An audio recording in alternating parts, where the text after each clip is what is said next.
Good morning, St. Good Peterians. morning, Father. Magandang umaga po sa inyong lahat at para ho sa ating mga kapatid sa Visayas, Mindanao, ang ating mga igsuon sa Visayas, Mindanao, maayong buntag sa inyo tanan.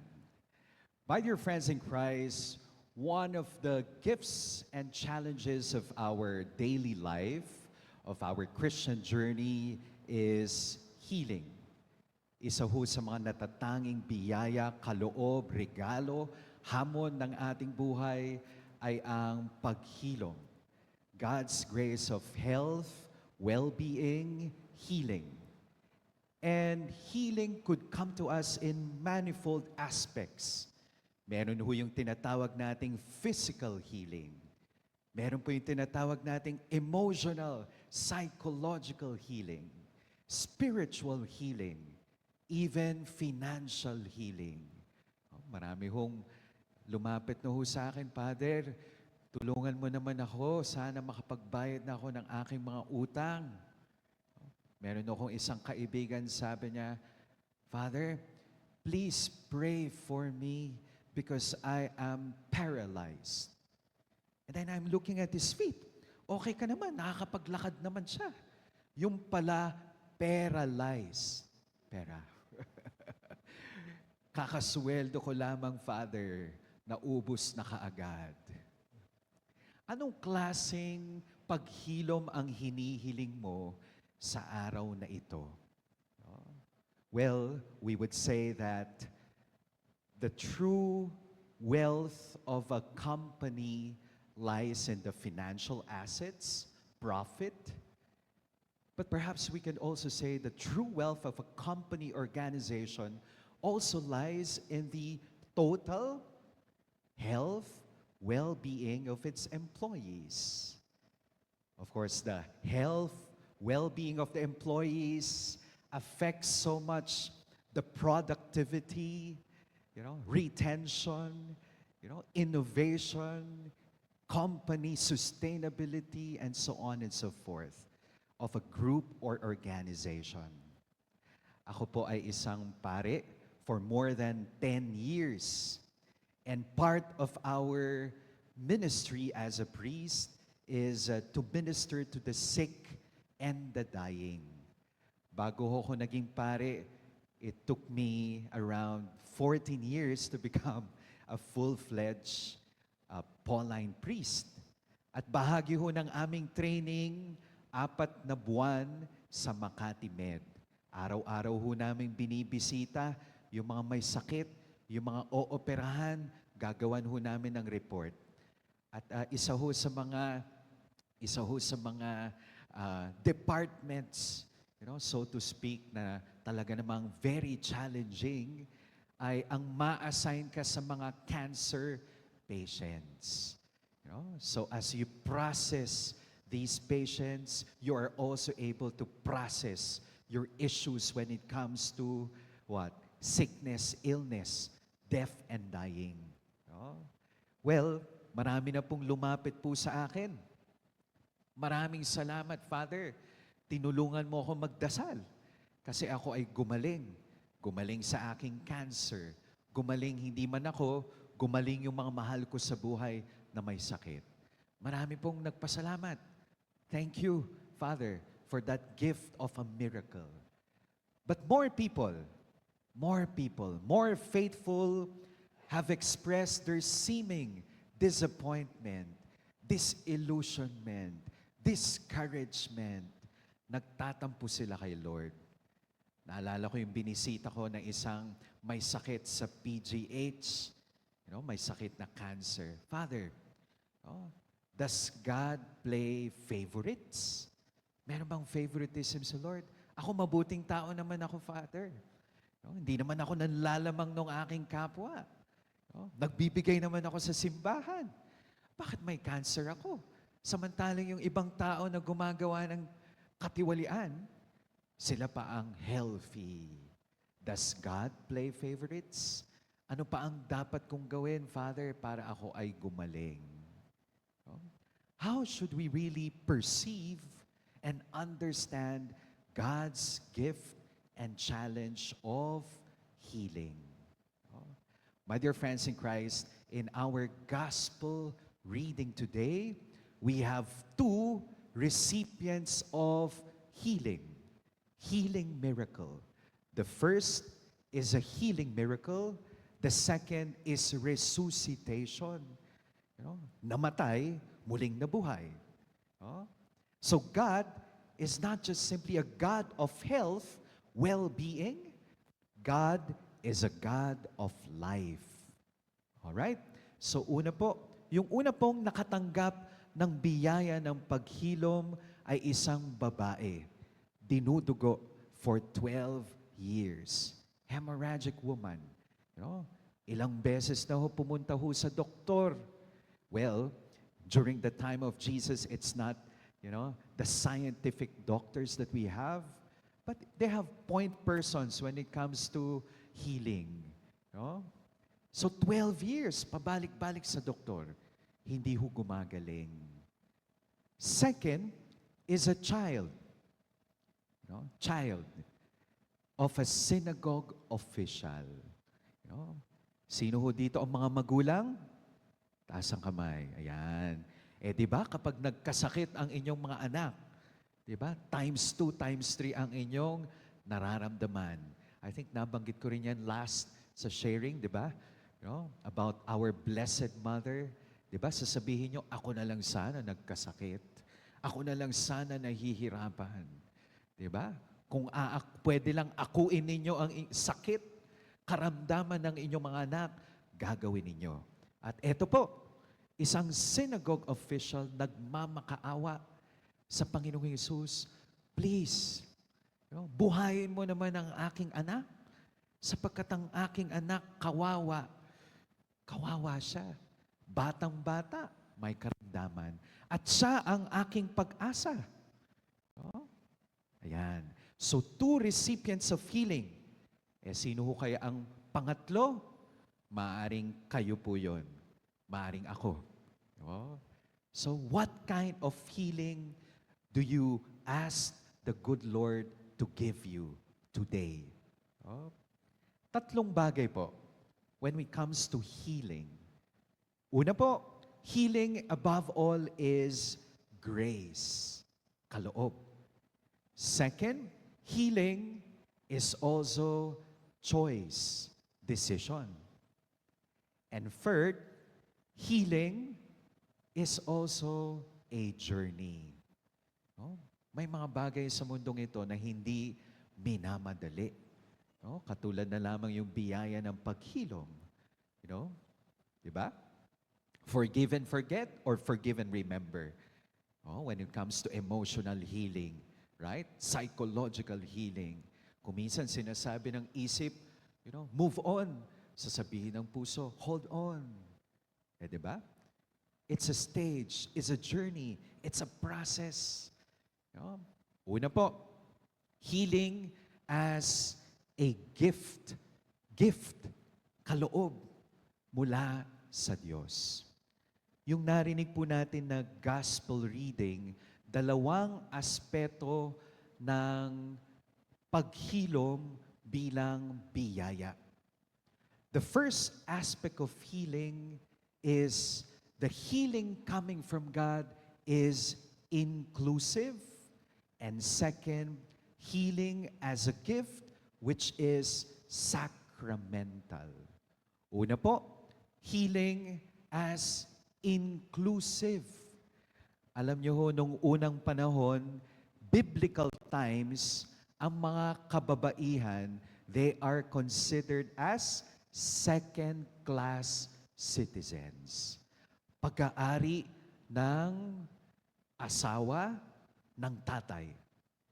Napansin niyo yung gospel reading ngayon, yung dalawang humihingi ng biyaya ng paghilom ay babae.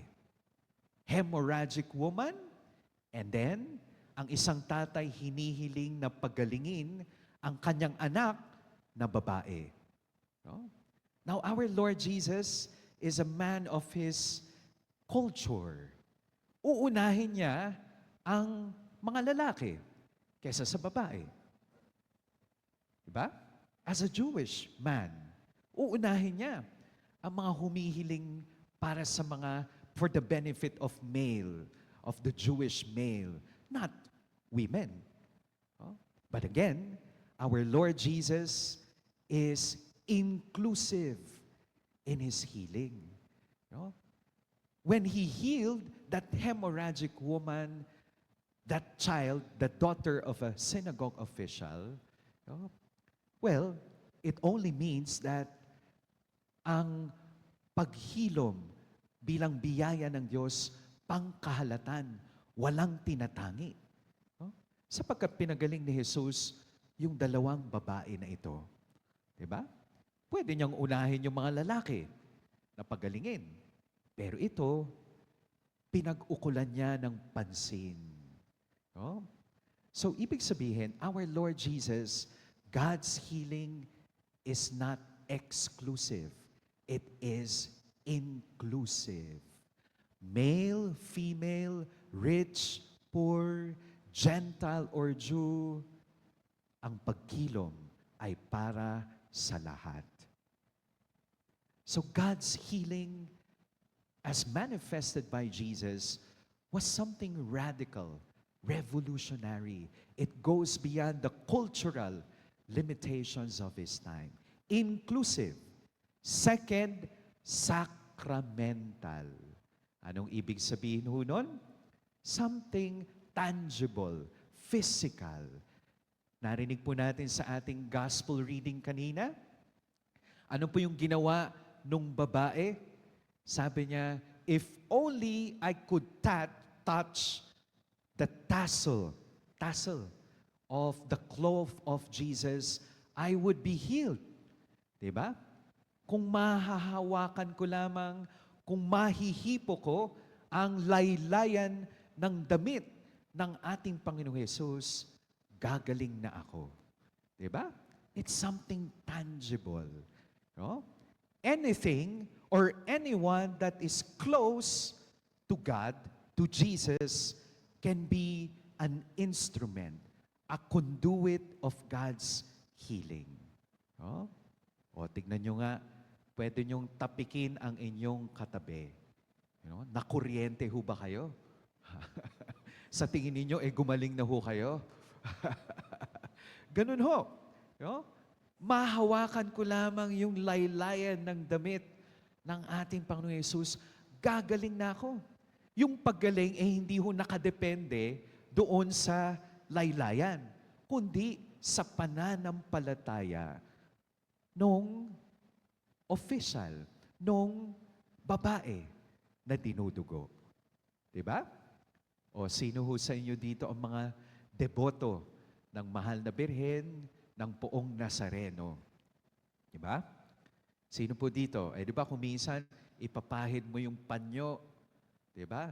Iuuwi mo yung panyo, tapos kapag may sakit sa inyong bahay, ipapahid ninyo. You know? With that faith. Because faith is something tangible, concrete. You know, the sacramental view is to see something spiritual in the material. Something finite, infinite in the finite. Something eternal in the historical. That is the sacramental view. Diba? Diba? Yung mga tao sa paligid ninyo, yung mga kasamahan ninyo sa trabaho, yung mga nakakasalamuhan nyo araw-araw, maaaring sila ang ipinadala ng Diyos para sa inyong paghilom. Ba? Okay lang ba kayo? It's a gift from God. Ngayon, magkaiba ho yung cure and healing. Sino ho dito ang mga doktor? May mga background sa medicine. O lahat po tayo dito ay pasyente. Diba? Cure is simply the elimination of all traces of diseases and illness. Diba? But healing is more dynamic. Healing is deeper. A person can be cured but not healed. Inasmuch as a person can be healed but not cured. Meron po kaming pare. ah, na-diagnose na pancreatic cancer last March. Ay, yung pari po namin na yan ay na-assign sa Italy at sa London for so many years. And then he went home. Diba? Sabi niya, gusto kong mag-retire sa Pilipinas. Iba pa rin sa Pilipinas. Last March, pancreatic cancer. And it's one of the most aggressive and late to be diagnosed. Right? Yung mga kapatid ho nung aming pari na yan, dalawa po ang may cancer. Namatay na rin. Yung tatay niya may cancer rin. Pero ang nanay nung aming pari, buhay pa rin. Buhay. Diba? Malakas na ho. Pinagtibay na ho. Matibay na yung nanay kasi dalawang anak niya namatay na sa cancer. Asawa niya namatay rin sa cancer. Diba? So it only means that perhaps cancer is genetic. Diba? So alagaan ninyo ang inyong kalusugan. Ayan. So ito pong pari namin, March. Tapos ngayong June, July, medyo naghihingalo na. So pa-increase ng pa-increase yung fentanyl. Fentanyl. Diba? Eventually, kahit na mamamanage mo yung pain, tatamaan pa rin ng fentanyl ang internal organs. Diba? Tama ho ba? Ayan. Ngayon, tinatanong ho namin si Father, kumusta ka, Father? Eto, ang sakit-sakit ng cancer, pancreatic cancer. I am in terrible pain, but I am at peace. Oh? Ibig sabihin, si Father, kahit hindi ho siya gumaling, physically, there is also healing. Bakit? Because there's that sense of surrender, acceptance of the human condition. Diba? Thy will be done, Lord, not thy will be changed. Diba? Pumunta ka ho sa hospital, marami hong naghihingalo, marami hong magaganda ang disposisyon. Nandiyan yung pagtanggap sa kalagayan. Surrender. Acceptance. Acceptance of the unknown, the uncertain, the uncontrollable. So that's the first point. While healing, yes, it is above all gift. But again, it's different from cure. Healing may encompass cure, but not all cure is healing. Meron po kasi, gumaling na, binigyan na ng another chance to live again, pero bitter pa rin. Diba? Bumabalik pa rin sa old ways of lifestyle. Diba? While a person can be cured, not necessarily healed. Inasmuch as a person can be healed, but not necessarily would receive the gift of cure. Amen? Okay. First, it's a gift.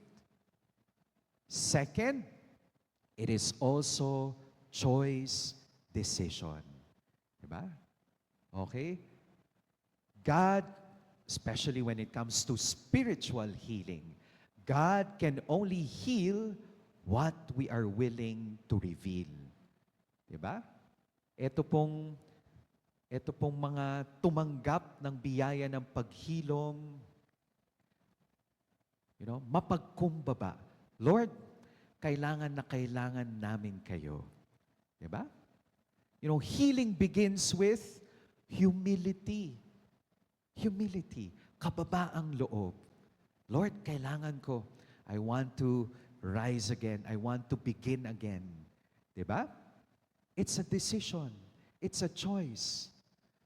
Meron po akong kaibigan, asawa po niya, yung aking kaibigan ay yung husband, nagdadialysis. Ayan. I think 3 times a week.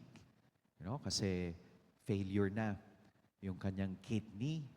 And then, ang nagbabantay sa kanya ay yung asawa niya. Sabi ho nung aking kaibigan, alam mo, Father, kahit na nagdadialysis dialysis ako, masarap pa rin ang soft drinks. Oh, ba? Pagkatapos ng dialysis, soft drinks. Ayan. Sabi naman nung asawa niya, yun na nga, Father, pinapayagan ko na. No? Kapag namatay siya, at least happy siya. Diba? Bigyan ko na Diba? Kumuha naman siya ng St. Peter plan O, diba? So, ayun, it's a choice.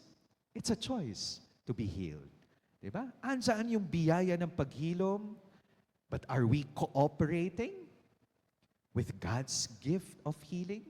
Are we cooperating with the instruments sent to us by the good Lord for us to be healed? Diba? You know, ang biyaya ng paghilom ay para lamang sa mga matatapang. Oh. Do you want to be healed? Gusto niyo bang gumaling? Matapang ba kayo? Oh. Ha? Ang biyaya ng paghilom ay hindi po para sa mga duwag. Oh. Bakit? When it comes to emotional healing, you have to decide. Diba? You have to say goodbye to a lot of things. Physically, emotionally, spiritually. You do not only have to say goodbye, you also have to say no. Diba? Goodbye. Diba? Sabi nga ni Mitch Albom, if you are not brave enough to say goodbye, life will not reward you with new hellos. Diba? You have to say no. No to the many good things for us to say yes to the deeper ones, the greater ones. Oh. Andiyan pa ba kayo? Kaya ba? Oh. Ano po yung una? Healing as gift. It's a gift from God. Magkaiba yung cure and healing. No? Healing encompasses cure, but not all cure leads to healing. Second, it is a choice, it is a decision. No? We need to cooperate with God's gift, with God's timing. Timing. Diba? And of course, we would also say that healing is also journey. Journey. Process. You know, it undergoes stages. Diba? Kung mababasa po natin sa Biblia, may mga healing miracles ang ating Panginoong Jesus. Automatic. Instantaneous. Diba? Pero may mga healing miracles and episodes na ginawa ang ating Panginoong Jesus that it underwent stages. No? Stages. So we really have to be open. Open to the promptings of the Holy Spirit of healing. Diba? It's a journey. It's a process. Oh. Ba? Okay? Sino ho ba dito ay may mga pinagdadaanan? Taas ang kamay. Oh. Lahat po tayo, di ba? Oh, ayan. Pero sabi nga nila, totoo ba ang mga Saint Peterians magaling magdala? Oh, amen? Magaling ba kayo magdala? Open ho ba kayo sa inyong HR? Sa inyong mga pinagdadaanan? Ha? Open ho ba kayo? Diba?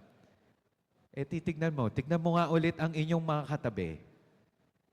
Oh. Tignan nyo yung mga mata nila. Oh.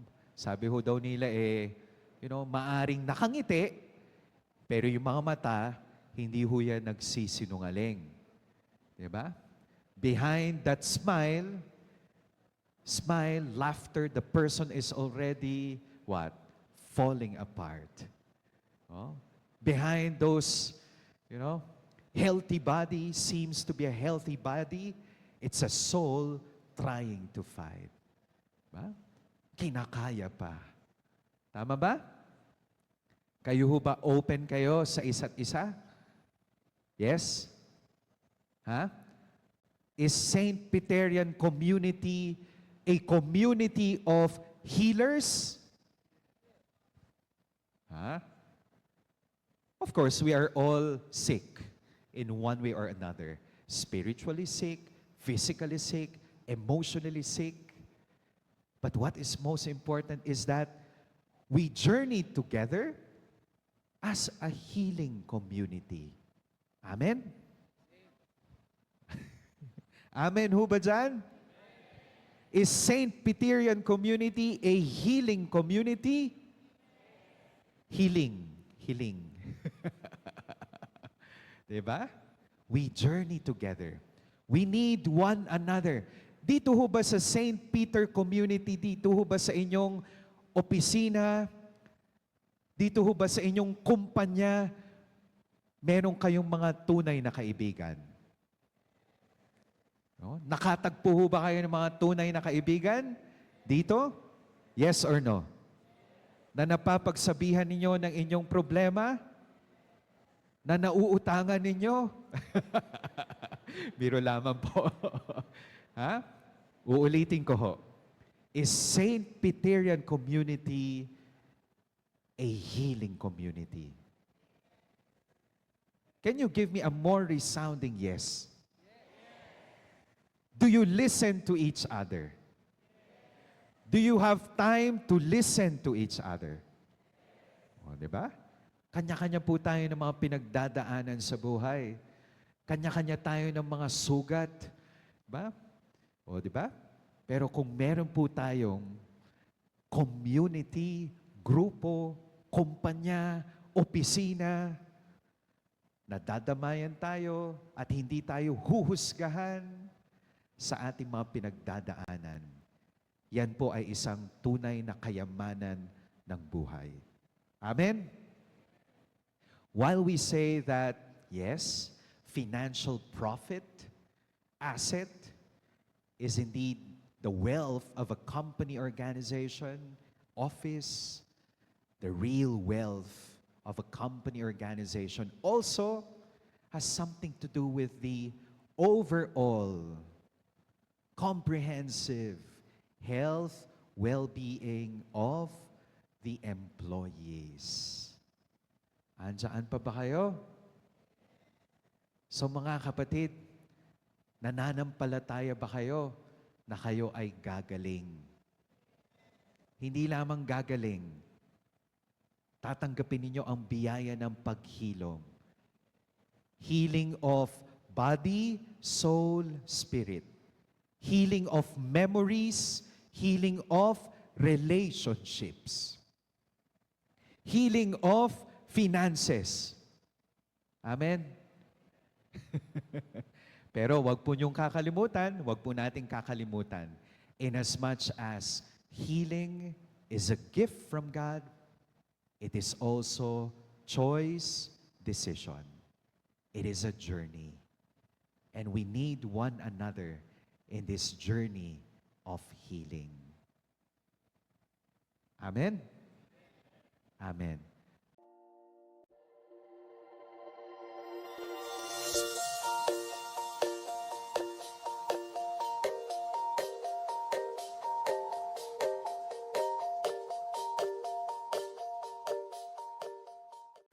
Thank you for joining us.